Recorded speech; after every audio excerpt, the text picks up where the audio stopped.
What's going down, guys? I'm Aaron from PhoneDog.com, and if you're a PlayStation lover, this is the phone for you. The Sony Ericsson Xperia Play, available now at Verizon Wireless for $199.99. Now, it's a 3G only device, no 4G connectivity, but it's still an awesome device that packs a punch. And not only does it pack a punch, but it packs a physical controller as well for you game addicts. It has some games pre-installed, as you can see, and you can download more from the web. But for Android lovers, this might bring in something new because it has a stock build of Android 2.3 on it. Actually, Verizon's first device to ship with Android 2.3 out of the box. Now, is this a device you should get? Should you go with another 3G device like the Droid X2 that's dual core, or should you take the bump to the 4G devices and forego the gaming? We'll find out that and more in the full review. But first, special thanks to our guys at Best Buy. They've hooked us up actually with a couple of these. I just shipped them off to PhoneDog East for use in our One Paw Bandit game. So when you go into Best Buy Mobile, you don't have to worry about rebates. You walk out the door paying $199.99. You don't have to deal with paperwork, which is a huge pro. Enough of that, let's get into it. Sony Ericsson Xperia Play, is this device for you? We're going to find out that and more. Full review, let's check it out. If you're a diehard gamer that likes to take two things and put it in one device, this is the thing for you. Here it is, the Sony Ericsson Xperia Play, available now at Verizon for $199.99. Now, it is a 3G device, it's not 4G, so on the network side, it's not the highest end device you can get on Verizon, but still an awesome device with a 1 GHz processor, a 4-inch display, 5 megapixel camera on the back with a flash, and then of course it's wrapped in this cool shell with Android 2.3. Now, it's a stock build of Android 2.3, so you'll notice that minus a few things like My Verizon Mobile, VZ Navigator, and then of course the Sony Ericsson stuff and the games, it's a stock build of Android 2.3. So not only is it Verizon's first Android 2.3 device out of the box, but it's also Verizon's first stock Android 2.3 device. So it's a good looking device, feels good in the hand, it has a nice feel to it, it's rounded, it's well rounded. You can see up here it has every making of a PlayStation controller, but a phone as well. So you can see L and R up here, so when it's open you can click left and right, and then of course you have the full controller down here with the joysticks, with the typical PlayStation buttons, with the navigation pad over here, and then when you want to get rid of it, you can close it out. And you have 4 physical buttons at the bottom: back, home, menu, and search. So you can see, because it is a typical build of Android, or a stock build of Android rather, it is 5 home screens. You see, scroll back and forth pretty easily there, but you can see as a result of it being stock how quick it is. I mean, it's a single core processor, it's not dual core, but very easy to navigate through, up and down, very fast, with little to no lag whatsoever. So you have those 5 home screens. Do a quick run through of some of the widgets that you get. They're all stock widgets with the exception of the Sony Ericsson digital clock and of course Verizon's data usage. You have analog clock, calendar, Google search, home screen tips, music, news and weather, which happens to be one of my favorites, and more. So quite a few apps. You know, they're all Android apps with the exception of the data usage widget and the Sony Ericsson Time one. So they're kind of boring in comparison to Sense, TouchWiz, heck, even LG's user interface that we've seen on the Revolution and on the Optimus 3D. So kind of boring there, but again, the benefit is stock Android 2.3. So let me get some of these fingerprints off the screen here, but you can see what the gingerbread notification bar looks like with the exception of Verizon Wireless. Pretty plain Jane there, and then up at the top you can see the green color accents and more. So pretty easy to use there. Now let's go to messaging, take a look at the keyboard. It comes with a stock gingerbread keyboard. We'll go here, and it is a 4-inch display, so it's relatively easy to type on. The keys in gingerbread are a little bit blockier as opposed to the more rectangular keys, or tall rectangular keys that were on Android 2.2, the stock build of, or the stock Android 2.2 keyboard. So we'll say the quick brown fox, and that said, it's pretty easy to type on. Wants to play game. So a little bit harder to type on. The autocorrect is pretty decent, and you see this orange color scheme as well in the autocorrect, and you see that in the menu as well, which we'll jump into shortly. But you can use it in portrait or in landscape mode. Just type in a few words, for example.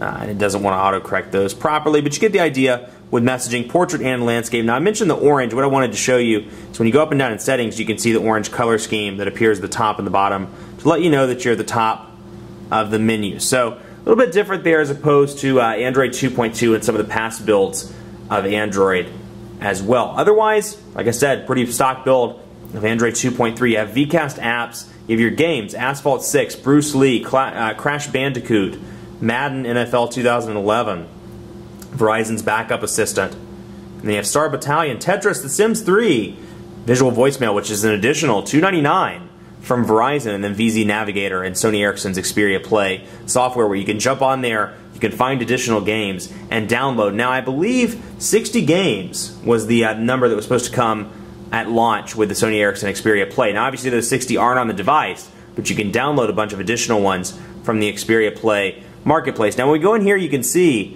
what's available. Asphalt 6, Bruce Lee, Crash Bandicoot, Madden NFL 11, Star Battalion, and The Sims 3. Now, if we want to go to more games, it'll bring up all these different game options. You can see Guitar Hero.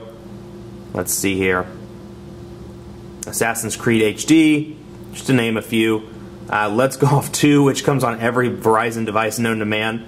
High-end Verizon device, at least. Brothers in Arms 2, Xenonia, I Must Run, Family Guy Time Warped, and Splinter Cell HD, just to name a few. Uno as well. Hey, can't beat Uno. Everybody loves Uno. And those are all available for download as well for a fee. So you can get those when you run out of time, or when you get bored with the 6 games that are pre-installed, or 7 games actually, I believe. Let me double check here. I think it's 7. 1, 2, 3, 4, 5. No, I'm sorry, 6 games that are pre-installed. When you get bored with those, you can jump over and buy some new ones. Let's take a look at the browser just to get an idea of the browser performance. Now, again, I'm on Wi-Fi right now, connected to Wi-Fi, but just to show you, and actually let's disconnect from that to make it fair. We'll see Verizon's 3G. It is EVGO revision A, and obviously Verizon's 3G network is pretty slow in comparison to obviously LTE, but also to WiMAX, HSPA+, and the other technologies that are deploying on the competing carrier. So it is slow, and you know, the question you have to ask yourself, yeah, you get the gaming abilities, you get that kind of PlayStation in the phone, if you will, but can you put up with 3G for 2 years, especially with Verizon? They're being pretty aggressive with the 4G LTE rollout. So you may have to ask yourself, you know, should you go with this, or should you go with the Revolution or the Droid Charge or the Thunderbolt? But all in all, I mean, the device is very fast. It's just limited by the network. So keep that in mind if you're in a 3G area where, you know, you're not sure when it's going 4G and you're up for an upgrade. Strong chance that within 2 years, if you live in a city anywhere larger than 100,000 people and the city limits, there's a good chance you're going to get it within 2 years if you haven't gotten it already. So you see pinch to zoom, relatively fast there. Very responsive. A little to no lag, a little bit of lag there you can see, but it is flash capable obviously, and more. Now we can go over here to the windows, we can open up a second window, and you'll see this is something I like about the custom user interfaces that you don't see on stock Android. When we go back to the windows, it shows that both of those are open, but it doesn't show any sort of picture or preview or anything like that that gives me an indication as to what is in that window. I just have to rely on the text and say, okay, the best phone new, ... Could be, you know, I see the link, obviously the link down there at the bottom, but no picture shortcut as to where I was or anything like that. So a minor thing, you know, I just happen to prefer that. I think it's a little bit more aesthetically pleasing as opposed to doing it the way that they do it. Now let's go to Gmail and take a look, so you can see the differences in the new Gmail application. Just to give you a quick run through, let's go to the Moto Blur. Actually, let's not go to that one. Let's go to, yeah, just kidding. Let's go to the Moto Blur one. And you can see one of my favorite things about the new Gmail on Android, and this is particularly useful if you're coming from iOS or coming from WebOS or something, you're new to Android and you're looking to buy this. One of the benefits of Gmail on Android, I like the fact that the header stays at the top. So if you're ever in the middle of an email, you decide, hey, I want to respond back to my buddy Blur Service, whoever that is. You can go over here, click here. You're supposed to be able to click, oh, there we go. And go back. I don't know why it did that. It kind of locked me out there.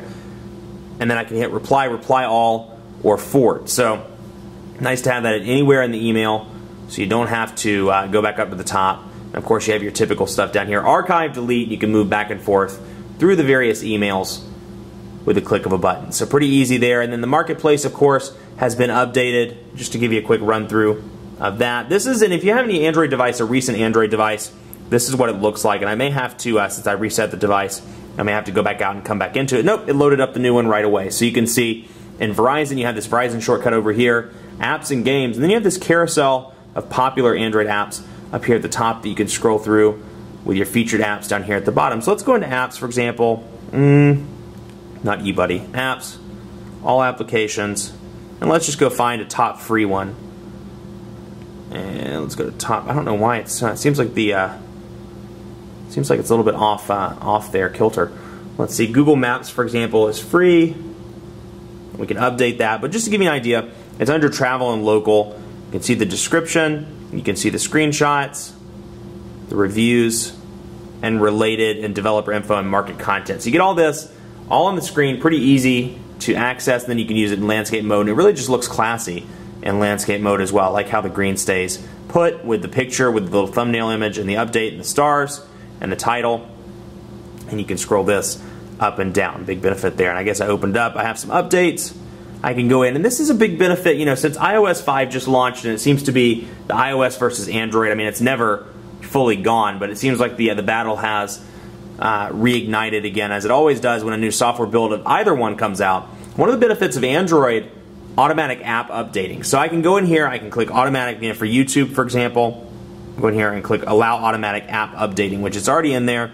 So instead of going, you know, YouTube alerting me saying, hey, there's a new software update, do you want to install it? Or worse yet, like with iOS, having to enter your password, once you check that, you're good to go. When that new update's available, it'll push it right to your device without having to enter your password. So just one of those nice things, an easy step, and something, in my opinion, that improves the overall user experience as opposed to having to enter your password a million times. Now, as you can see, this thing's a fingerprint magnet, so wipe it off one more time, and you can see up here, I'm in the phone application.